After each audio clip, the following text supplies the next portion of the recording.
दोस्तों, welcome to GK for you. आज की इस वीडियो में हमारे साथ है मेरे दोस्त अभिषेक सुरेखा, जो कि टीसीएस में जॉब करते हैं। आज हम उनसे जानेंगे टीसीएस के बारे में। वेलकम। हाँ, हेलो भाई।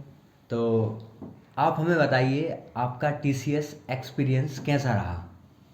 अभी करीब मुझे 2 साल हो गए हैं टीसीएस में कंप्लीट। तो overall it's a good experience. Initially थोड़ी कुछ दिक्कतें आई थी project related, but overall it's a good experience. अच्छा, तो आपने, जैसे हम स्टार्टिंग से आपकी जर्नी के बारे में बात करते हैं, तो आपने ज्वाइन कैसे किया था, या मतलब या आपका कैंपस प्लेसमेंट हुआ था? थोड़ा सा हाँ जी, बताइए। ये मेरा कैंपस प्लेसमेंट ही हो गया था। जैसे जैसे टीसीएस मास रिक्रूटिंग करती है जो, तो उसमें उसी में मेरे कॉलेज से प्लेसमेंट हो गया था। तो फिर मैंने ज्वाइन कर लिया था। और बाकी आप ऑफ कैंपस भी अप्लाई कर सकते हो टीसीएस में। और वैसे भी एनक्यूटी होने लगा आजकल टीसीएस का, तो आप वैसे ज्वाइन कर सकते हो। मतलब बहुत सारे मीडियम से टीसीएस ज्वाइन करने के। मैंने कैंपस से किया था, मेरा कैंपस से हुआ था मतलब। अच्छा, एनक्यूटी के बारे में थोड़ा सा बता सकते हो आप? अभी टीसीएस ने अपने पेपर को एक मतलब नेशनल लेवल पे सॉर्ट ऑफ मेरे मेरे हिसाब से नेशनलाइज कर दिया है, और उसका नाम दे दिया है एनक्यूटी, जिसका जो कि नेशनल क्वालिफायर टेस्ट है, जिसका मतलब फुल फॉर्म। तो मतलब ऑल ओवर इंडिया और शायद बाहर से भी लोग एनक्यूटी देते हैं, और टीसीएस में मतलब कैंपस के लिए रिटर्न देते हैं, एंड फिर उनका इंटरव्यू होता है। फिर उनके उसके अकॉर्डिंग उनको सिलेक्ट कर लेती है टीसीएस। तो यही है एनक्यूटी शॉर्ट में तो। ज्वाइन के बाद अब हम बात करते हैं ट्रेनिंग की। तो ट्रेनिंग के बारे में कुछ बताइए, कैसे ट्रेनिंग हुई आपकी, कहाँ पर हुई? हाँ, मेरा जैसे मैंने करीब अराउंड नवंबर 2018 के टाइम पे मेरी ज्वाइनिंग आई थी, और मेरी ट्रेनिंग त्रिवेंद्रम में हुई थी। तो त्रिवेंद्रम में मतलब काफ़ी अच्छी ट्रेनिंग हुई थी, और काफ़ी कुछ सीखने मिला। मतलब ट्रेनिंग में ऐसा रहता है कि डिफरेंट डिफरेंट मॉड्यूल्स में डिवाइड कर देते हैं वो। जैसे मॉड्यूल्स में अपने BIPM है, अश्योरेंस है, मतलब ऐसे ये कुछ दो एग्जाम्पल दिए मैंने। तो ऐसे ट्रेनिंग होती है। तो फिर जिस भी मॉड्यूल में आप हैं उसके अकॉर्डिंग आपको टेक्नोलॉजीज सिखाई जाती हैं, फिर आपके असेसमेंट वगैरह होते हैं, और फिर आप उनको क्लियर करके आपकी ट्रेनिंग कंप्लीट कर दी जाती है। और फिर ट्रेनिंग करीब अराउंड 50 डेज़, 45 to 50 डेज़ हुई थी। और फिर उसके बाद हमें बेस बेस लोकेशन सबको अपनी अपनी असाइन हो गई थी, और फिर हमें अपने अपनी बेस लोकेशन पर रिपोर्ट करना था। तो ट्रेनिंग जैसे ही हो जाती है, उसके बाद अब हम बात करते हैं प्रोजेक्ट की, जो ट्रेनिंग के बाद एसोसिएट को मिलते होंगे। तो क्या मतलब डिज़ायर जो प्रोजेक्ट रहते हैं आपका, मतलब मनपसंद जिस टेक्नोलॉजी में आप करना चाहते हैं काम, उस टाइप से आपको मिलते हैं, या फिर टीसीएस वाले अपने हिसाब से आपको अलॉट कर देते हैं? जी, ऐसा रहता है जैसे मैंने बताया कि ट्रेनिंग के बाद बेस लोकेशन ज्वाइन करना पड़ता है। तो मुझे बेस लोकेशन मिली थी पुणे। तो मैं पुणे में जाके मैंने रिपोर्ट किया। अब फिर वहाँ ऐसा रहता है, एक RMG रहती है, एक मतलब रिसोर्स मैनेजमेंट ग्रुप रहता है। तो हम न्यूली ज्वाइंड एसोसिएट्स या कोई भी अनलोकेटेड एसोसिएट को RMG को रिपोर्ट करना पड़ता है। और आपको RMG को अपने स्किल सेट बताने पड़ते हैं। फॉर एग्जांपल जावा या समथिंग, जो भी आपका स्किल सेट है, आप जिसमें भी आप प्रोफिशिएंट हैं, तो उस स्किल सेट के बेस पे RMGs आपके लिए प्रोजेक्ट ढूंढते हैं। और फिर वो आपको RMG को डेली बेसिस पे रिपोर्ट करना पड़ता है, जब तक कि आप अनलोकेटेड हैं। तो ताकि RMG आपके लिए डेली बेसिस पे प्रोजेक्ट ढूंढ सके, एंड फिर आपको प्रोजेक्ट दिया जाता है। तो जैसा कि आपने बोला कि डिज़ायर्ड टेक्नोलॉजी आपने टर्म यूज़ किया, तो उसका मतलब ये है कि इनिशियली जब आप as a fresher TCS join करते हैं, तो ये ज़रूरी नहीं है कि आपको आपके स्किल सेट के अकॉर्डिंग ही प्रोजेक्ट मिले, क्योंकि ये बिज़नेस रिक्वायरमेंट रहती है। अब टीसीएस इतनी बड़ी कंपनी है, उन्होंने आपको हायर किया है, तो बिज़नेस रिक्वायरमेंट के अकॉर्डिंग आपको कुछ टाइम के लिए जो भी अवेलेबल, जो उस टाइम पे जो रिक्वायरमेंट है, जिस प्रोजेक्ट में ज़्यादा रिक्वायरमेंट है, आपको उस प्रोजेक्ट में जाके इनिशियली आपको काम करना पड़ता है। और कई बार ऐसा होता है, और ऐसा मेरे साथ भी हुआ था, कि वो टेक्नोलॉजी आपकी डिज़ायर्ड नहीं होती है। तो आपको कुछ टाइम कंपनी के लिए देना पड़ता है, और आपको काम करना पड़ता है। But at the end of the day, मतलब अराउंड 1 to 1.5 ईयर्स के बाद आप अपने मतलब सुपरवाइज़र से बात कर सकते हैं, इंटरनल रिलीज़ के लिए ट्राई कर सकते हैं, उसी प्रोजेक्ट में आप अपने डिज़ायर्ड टेक्नोलॉजी का काम मांग सकते हैं, और आपको ऐसे आपका डिज़ायर्ड टेक्नोलॉजी मिल सकती है। अब जैसे प्रोजेक्ट मिलने के बाद अगर हम वर्क कल्चर की बात करें, जैसे कई कंपनीज़ में लाइट वर्क कल्चर रहता है, किसी में हार्ड रहता है, तो टीसीएस में कैसा वर्क कल्चर है? जी, वर्क वर्क कल्चर के मामले में तो मैं टीसीएस को ऑलमोस्ट 4 से 4.5 स्टार्स दूंगा, अगर आउट ऑफ 5 अगर कोई मुझसे पूछे तो। क्योंकि जो भी एसोसिएट्स से मैं एसोसिएट हुआ टीसीएस में अपने 2 साल के वर्क एक्सपीरियंस के दौरान, तो काफ़ी अच्छे लोग मिले, मतलब बिल्कुल आपको डिसेंट लोग मिलेंगे जिनको मतलब मोस्टली अपने काम से मतलब है वो। और ऐसा नहीं है कि सिर्फ काम से मतलब है, काफ़ी अच्छे दोस्त भी बने मेरे। सीनियर्स काफ़ी कोऑपरेटिव मिले जब मैंने सब फ्रेशर अपना पहला प्रोजेक्ट ज्वाइन किया था, तो उन्होंने मुझे काफ़ी चीज़ें सिखाई। मतलब इवन अगर मैं ब्लंटली बोलूँ तो क्लाइंट को मेल कैसे लिखते हैं ये भी सीनियर्स ने सिखाया हमें। वैसे मेल राइटिंग करी, मतलब करते थे, और मैंने जब टीसीएस का रिटर्न दिया था तब मेल राइटिंग थी उसमें, जो कि अब आजकल नहीं है। बट ये है कि एक ऑफिशियल आप जब क्लाइंट को मेल डालते हो तो आपके पास एज अ फ्रेशर उतना कॉन्फिडेंस नहीं रहता है, तो आपको एक गाइडेंस की ज़रूरत पड़ती है तब, कि क्लाइंट से कैसे बात करनी है, मेल कैसे डालना है, मेल का रिस्पॉन्स कैसे देना है। तो ऐसा नहीं है कि अगर आपको, जैसे डिज़ायर टेक्नोलॉजी वाले प्रोजेक्ट टॉपिक पे वापस जाएं हम, तो ऐसा नहीं है कि अगर आपको आपके डिज़ायर टेक्नोलॉजी प्रोजेक्ट नहीं मिला तो आप वहाँ पे कुछ सीख नहीं रहे। क्योंकि लर्निंग बहुत होती है, आपको आपके कम्युनिकेशन स्किल इंप्रूव होती है, आपको क्लाइंट से कैसे डील करना है वो इंप्रूव होता है, आपको एक टीम में कैसे काम करना है वो आप सीखते हो। तो यही सब चीज़ें हैं, मतलब जो आपने पूछा। ओके। अब जैसे हम बात करें, ये तो हमारा वर्क और प्रोजेक्ट हमें अलॉट हो गया, सब हो गया। अब हम बात करते हैं ग्रोथ की। जी। तो टीसीएस में ग्रोथ का क्या कंसेप्ट है, मतलब कितनी ग्रोथ हम एक्सपेक्ट कर सकते हैं? ग्रोथ में वैसे अभी पिछले साल तक तो टीसीएस का नॉर्मल जो सिस्टम था कि हर हर फाइनेंशियल ईयर में आपको एक अप्रेजल मिलता था, और पहला अप्रेजल टीसीएस में एक फर्स्ट एनिवर्सरी अप्रेजल भी होता है। तो जैसे ही आपका 1 साल कंप्लीट होता है टीसीएस में, तो आपको एक अप्रेजल तब मिलता है जो कि कुछ according to me 5 to 6% hike रहता है उस अप्रेजल में। एंड देन फिर हर फाइनेंशियल ईयर में आपको अप्रेजल मिलता है। वो अप्रेजल आपके बैंड के अकॉर्डिंग मिलता है कि आपके सुपरवाइज़र ने आपको क्या बैंड दिया है। बैंड मतलब जैसे हमें ग्रेड्स मिलते थे ABCD, इस टाइप के हमें बैंड देते हैं सुपरवाइज़र। बेसिकली प्रोजेक्ट मैनेजमेंट हमें बैंड देता है एक प्रोजेक्ट के एसोसिएट को। तो वो बैंड आपकी परफॉर्मेंस पे डिपेंड करता है ऑब्वियसली, कि आपने अपने अपने अपने पिछले साल या पिछले 6 महीने में आपने कैसा परफॉर्म किया, डिलीवरेबल्स आपके कैसे थे, डिलीवरेबल्स आपके सफिशिएंट थे कि नहीं थे मैनेजमेंट के अकॉर्डिंग। तो उसके बेस पे मैनेजमेंट आपको बैंड देती है, और उस बैंड के बेस पे आपका हाइक होता है। बट रिसेंटली टीसीएस ने एक एलिवेट विंग्स 1 करके प्रोग्राम लॉन्च किया है। तो इस प्रोग्राम के भी 2 पार्ट्स हैं। एक तो है डीसीए, एलिवेट विंग्स 1 डीसीए, जो स्टैंड करता है डिजिटल कैपेबिलिटी असेसमेंट के लिए, और एक है elevate wings 1 T shaped learning program. तो अगर मैं पहले डीसीए के बारे में बताऊं, तो ये एक वन टाइम असेसमेंट है। जैसा कि शायद आपकी ऑडियंस को, आपको भी पता होगा कि टीसीएस डिजिटल के लिए भी फ्रेशर्स को हायर करती है, जिसका पैकेज अराउंड 7.5 लाख रहता है। तो ये जो 7.5 लाख वाला पैकेज है, ये बेसिकली इसको टीसीएस में अभी बोला जाता है टीसीएस डिजिटल कैडरे, और एक निंजा कैडरे है, एंड देन ये डिजिटल कैडरे है। तो टीसीएस ने बेसिकली ग्रोथ के लिए ये किया हुआ है अभी कि निंजा एसोसिएट को, जो ऑलरेडी वर्किंग एसोसिएट्स हैं टीसीएस में, उनको डिजिटल कैडरे में मूव करने के लिए ऑप्शन दिया हुआ है। तो जिसके लिए उनको डीसीए में अपीयर होना पड़ेगा। तो डीसीए में आप अपीयर होंगे, और अगर आप मतलब आप क्लियर करते हैं डीसीए, तो आपका पैकेज डिजिटल कैडरे की इक्विवेलेंट कर दिया जाएगा। और बाकी भी कुछ फैक्टर्स रहते हैं पैकेज के लिए। तो और ये दूसरे प्रोग्राम के बारे में अगर मैं बात करूँ, जो कि ये मैंने बताया TSLP, that is T shaped learning program. तो उसका ऐसा सीन है कि उसमें मतलब उन्होंने क्या किया है, 3 साल का उन्होंने एक गाइडेड करिकुलम बनाया है, कि जिसमें आपको वेरियस ट्रैक्स मिलेंगे। जैसे टेक्नोलॉजी के अपने 3 या 4 ट्रैक्स हैं, T1 T2 T3 T4 में क्लासीफाई किया है। आपके आर्टिकुलेशन के ऐसे ही 4-5 ट्रैक हैं, कम्युनिकेशन स्किल के कुछ ट्रैक्स हैं, बिज स्किल्स, जो कि बिजनेस स्किल्स को टीसीएस ऐसा शॉर्ट में बिज स्किल्स बोलता है, बिज स्किल्स के कुछ ट्रैक्स हैं।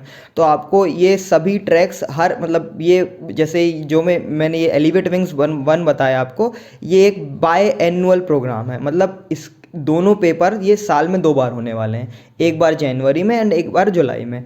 तो जैसे डीसीए अभी जैन वाला हो गया और मैंने अभी उसमें अपीयर भी हुआ हूँ, मतलब होपफुली देखते हैं क्या होता है अभी, मतलब ठीक ठीक गया मेरा पेपर।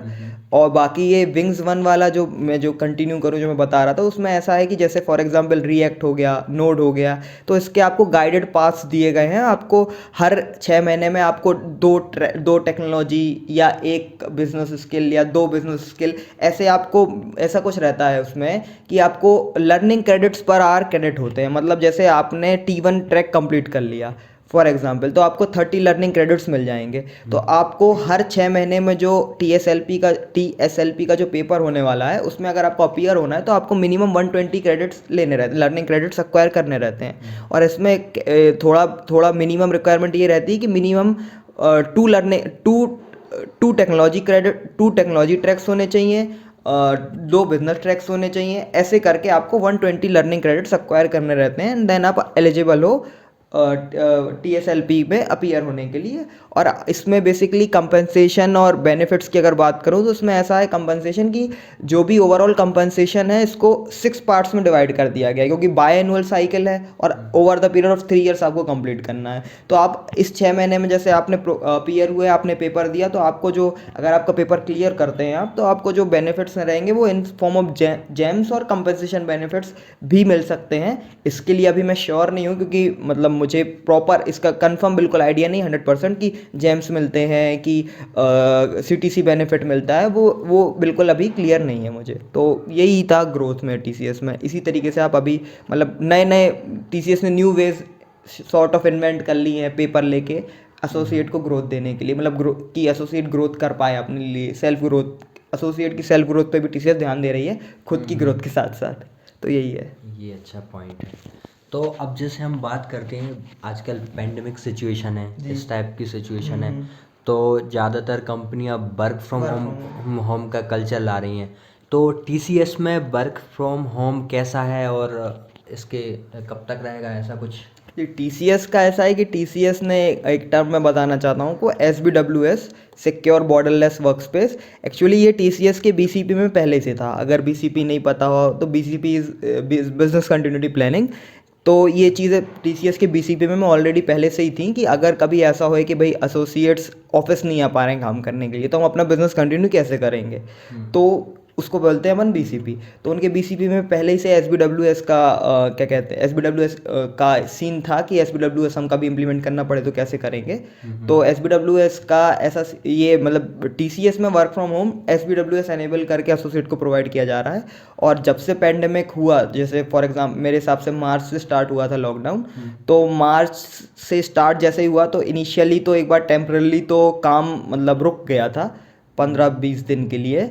बट फिर भी कुछ लोग ऑफिस से काम कर रहे थे और कुछ लोग जो ऑफिस नहीं जा पा रहे थे, तो फिर कुछ फिर ये क्या किया कि एसबीडब्ल्यूएस के इम्प्लीमेंटेशन को टीसीएस ने फास्ट ट्रैक किया और वेरियस लेवल्स पे अप्रूवल्स वगैरह लिए, क्लाइंट से अप्रूवल लिए, मैनेजर, सिक्योरिटी हेड वगैरह सब ने मिल के अप्रूवल्स वगैरह गैदर किए, एंड देन एसबीडब्ल्यूएस इम्प्लीमेंट किया। तो बेसिकली ये है कि टीसीएस का कि उन्होंने अपना एसोसिएट्स को, जैसे मुझे भी लैपटॉप मिला हुआ है, सभी एसोसिएट्स को ऑलमोस्ट सिस्टम या लैपटॉप प्रोवाइडेड है, उनका एसबीडब्ल्यूएस एनेबल्ड है और उनके सिस्टम में रिक्वायर्ड सॉफ्टवेयर्स डले हुए हैं इंक्रिप्शन बेस्ड एंड जो कि इंटरनेट सिक्योरिटी सॉफ्टवेयर्स, वीपीएन वगैरह सब सॉफ्टवेयर डाले हुए हैं टीसीएस ने, ताकि एसोसिएट को एक सीमलेस वर्किंग एक्सपीरियंस मिल सके। तो इसी तरीके से work from home TCS enable किया हुआ है। और वैसे अभी एसबीडब्ल्यूएस जो है वो ऐसा सीन है कि हर एसोसिएट को अभी घर से काम करने के लिए वर्क फ्रॉम होम एनेबल्ड रहना चाहिए उसका। जब आपका वर्क फ्रॉम होम एसबीडब्ल्यूएस एनेबल्ड रहेगा, अप्रूव्ड रहेगा, तभी आप घर से काम कर सकते हो। और अभी के लिए by default as per my knowledge सभी एसोसिएट्स के लिए मार्च एंड तक एसबीडब्ल्यूएस अप्रूव्ड हो रखा है। और अगर आपको अभी इस दरमियान आपको अगर ऑफिस जाके काम करना है, तो आपको एसेंशियल सर्विसेज के लिए अप्रूवल लेना पड़ेगा कि that you have to provide essential services and for that you have to report to office for the nearest TCS office to complete your delivery और समथिंग लाइक दैट। तो ऐसा scene है। तो बेसिकली वर्क फ्रॉम होम अभी तो कोई बिना किसी इश्यूज़ के चल रहा है और बाकी आगे मार्च तक तो है ही, उसके बाद पता चलेगा कि टीसीएस ऑफिस बुलाता है कि वर्क फ्रॉम होम ही करने देता है। अब जैसे हम बात करते हैं सैलरी या ग्रोथ के अलावा एक्स्ट्रा बेनिफिट्स क्या हैं कंपनी में जॉब करने के, तो कुछ आप बता सकते हैं क्या? हाँ जी, एक्स्ट्रा बेनिफिट्स का यही है कि जैसे आपको मतलब कंपनी आपका हेल्थ इंश्योरेंस करा के रखती है। अब जैसे मैं हेल्थ इंश्योरेंस वाली बात इसलिए कर रहा हूँ कि रिसेंटली थोड़ा मेडिकल इशू था मेरे घर पे, तो उसमें काफ़ी हेल्प मिली मुझे। मैंने मेरे मम्मी पापा को भी ऐड कर रखा था एज अ बेनिफिशियरी, मतलब मेरे टीसीएस का जो इंश्योरेंस उसमें, तो उसमें मुझे काफ़ी बेनिफिट मिला मतलब हेल्थ इंश्योरेंस में। मतलब मेरा काफ़ी हॉस्पिटलाइजेशन का खर्च मुझे मिल पाया टीसीएस के थ्रू, मतलब जो इंश्योरेंस कंपनी उसके थ्रू। और अलग अदर बेनिफिट्स तो जैसे आप भाई अब टाटा ग्रुप में की कंपनी में आप काम कर रहे हैं, तो आपको टाटा ग्रुप के कहीं से भी आप परचेस कुछ भी करेंगे तो आपको एक कॉर्पोरेट डिस्काउंट मिलता है। टाटा मोटर्स हो गया, तनिष्क हो गया, टाटा क्लिक जो अपनी ई कॉमर्स वेबसाइट है वो हो गई, तो उस सब में आपको एक कुछ ना कुछ आपको बेनिफिट वहाँ पे मिलता ही मिलता है। 5% अप टू, और एक प्रोग्राम और चलता है टाटा का, TSS, Tata shop share smile. तो उसमें बेसिकली आपके पास मेल वगैरह आते रहते हैं उसके, तो और उसमें आपको आप खुद भी प्रोडक्ट परचेस कर सकते हैं और अपने फ्रेंड्स एंड फैमिली मेम्बर्स को रेफर करके भी प्रोडक्ट परचेस करवा सकते हैं, तो आपके साथ साथ उनको भी बेनिफिट मिल सकता है इस चीज़ का। और एडिशनल और क्या बेनिफिट्स हैं टाटा के, मेरे हिसाब से तो यही बेनिफिट्स हैं एडिशनल में। और आपको मतलब एक अच्छा वर्क कल्चर तो मिलता है, और एक टाटा ब्रांड के अंडर आप काम कर रहे हैं तो एक स्टेबिलिटी मिलती है। एक सॉर्ट ऑफ स्टेबिलिटी मिलती है, पीस ऑफ माइंड मिलता है। अभी पेंडेमिक के दौरान टाटा मतलब टीसीएस ने सैलरी रोल आउट शायद 2-3 दिन पहले कर दिया था। मतलब अभी वैसे ideally salary last working day पे आती है, बट अभी पिछले कुछ महीनों में सैलरी 2 या 3 दिन पहले ही आ रही थी। तो ये भी एक सॉर्ट ऑफ बोल सकते हैं कि एक्स्ट्रा एडवांटेज है। ओके। अब जैसे बात सैलरी की हो ही रही है, जी। तो अगर आप बताना चाहें तो आप आपकी सैलरी या पैकेज के बारे में बता सकते हैं, क्योंकि ये क्वेश्चन बहुत ज़्यादा पूछा गया है। इससे पहले हमने जो वीडियो डाली थी टीसीएस के बारे में हमारे चैनल पे, तो लोगों ने कई बार बहुत पूछा है। अगर आप चाहें बताना तो। हाँ, मैं ऊपर ऊपर बता सकता हूँ। जैसे कि जब मैंने इनिशियली ज्वाइन किया था तो मैंने जो नॉर्मल एक टीसीएस निंजा एसोसिएट को टीसीएस पैकेज ऑफर करती है, 3.3 समथिंग का ही पैकेज था, उसी में मैंने ज्वाइन किया था। अब अभी मुझे करीब 2 साल हो गए हैं और मेरे 2 से 3 अप्रेजल हो गए हैं, 3 से 4 अप्रेजल एक्चुअली। तो अभी मेरा पैकेज कुछ 4 अराउंड हो चुका है।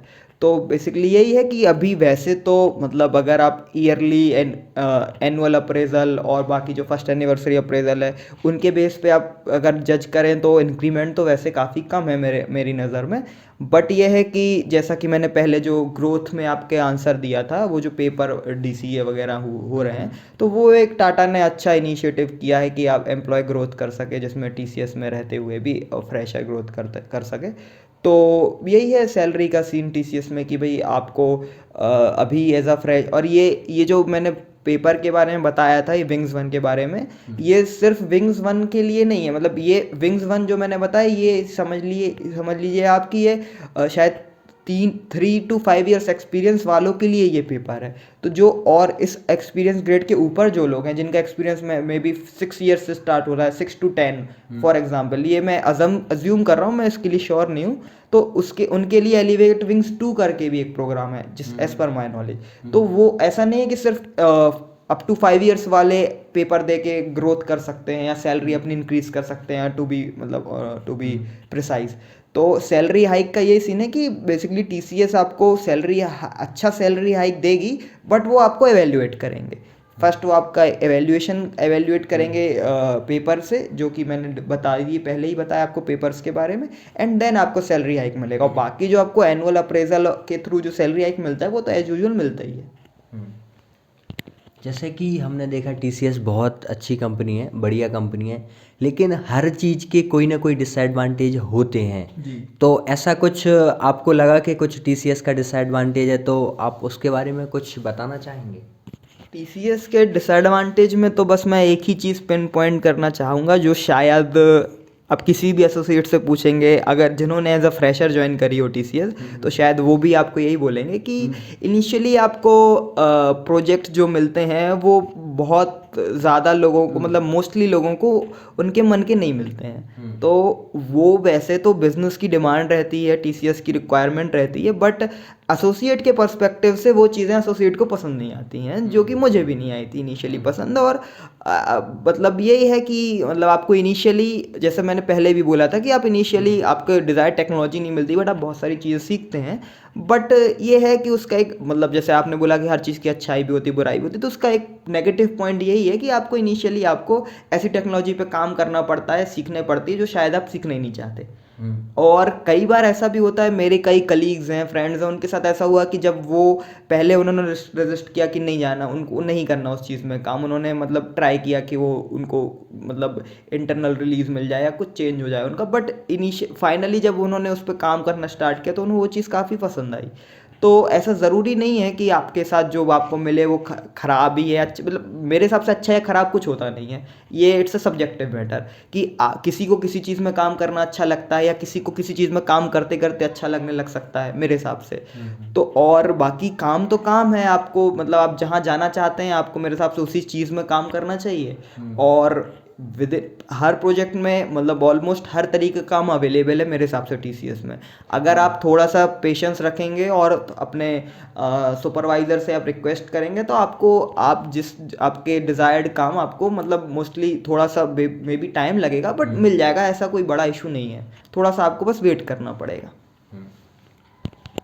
अब ये सब हो गया। जैसे अब हम बात करते हैं ज्वाइनिंग की, जी। जैसे मान के चलो मैं फाइनल ईयर में हूँ और अब मेरे सामने गेट का एग्ज़ाम भी है जी। और भी कंपनियां हैं टीसीएस जैसी, तो अब मुझे टीसीएस ज्वाइन करना चाहिए या नहीं करना चाहिए?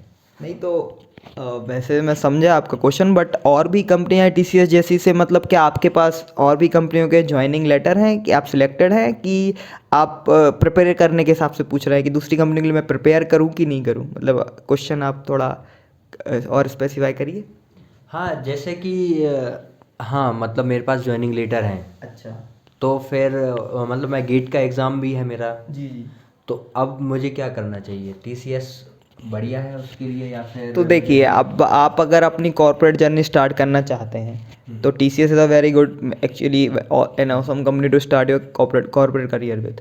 बट अब आप जैसे आपने गेट इंक्लूड किया तो गेट तो अलग ही डायनेमिक्स रहते हैं। आप गेट के थ्रू आप पी एस यूज उठा सकते हैं, आप जॉब में एम टेक कर सकते हैं आप। तो अगर आपको एम टेक परस्यू करना है तो I will and everyone will suggest you to go for GATE. But अगर आप अपनी जॉब स्टार्ट करना चाहते हैं तो टीसीएस आप कर सकते हैं, टीसीएस से स्टार्ट। क्योंकि अभी जैसे रिसेंटली मतलब टीसीएस की काफ़ी अभी ड्यूरिंग पेंडेमिक भी टीसीएस ने काफ़ी ग्रोथ शो करी है। और मतलब टीसीएस की वैसे वाइड लेवल पे जो टीसीएस की ग्रोथ है उससे मतलब मुझे नहीं लगता कि मतलब एक एक एसोसिएट की ज़्यादा मतलब बिल्कुल विजिबल ग्रोथ होती होगी। विजिबल मतलब बट इनडायरेक्टली डायरेक्टली आप कंपनी के साथ आप भी ग्रो करते हो, तो आप डेफिनेटली आप टीसीएस ज्वाइन कर सकते हो।